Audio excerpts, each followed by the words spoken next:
সোমবার রাতে কমলপুর কলাছাড়ির বাসিন্দা শিবেন্দ্র পালের মুদি দোকানে অগ্নিসংযোগের চেষ্টা করে দুষ্কৃতীরা। বিজেপি দলে যোগ দেওয়ার পর থেকেই শিবেন্দ্রবাবুকে বারবার প্রাণনাশের ধমকি দেওয়া হচ্ছিল বলে জানান তিনি।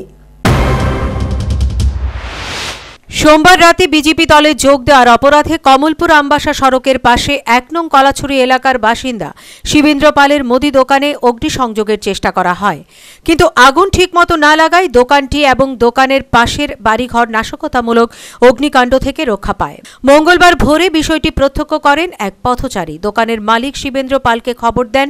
খবর পেয়ে ঘটনাস্থলে ছুটে আসেন কমলপুর থানার ওসি ও বিশাল পুলিশ বাহিনী।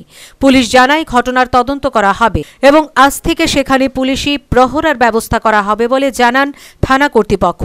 বিষয়টি নিয়ে দোকানের মালিক শিবেন্দ্র পাল সাংবাদিকদের জানান, কংগ্রেস দল ছেড়ে বিজেপিতে যোগ দেওয়ার পর থেকে ওনাকে বারবার টেলিফোনে হুমকি দেওয়া হচ্ছিল।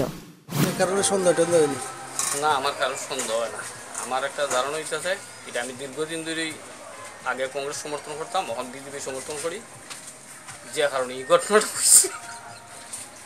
বর্তমানে শিবেন্দ্রবাবু নিরাপত্তাহীনতায় ভুগছেন। এই ঘটনার খবর পেয়ে শিবেন্দ্রবাবুর বাড়িতে যান প্রাক্তন বিধায়ক তথা বিজেপি নেতা মনোজ কান্তি দেব।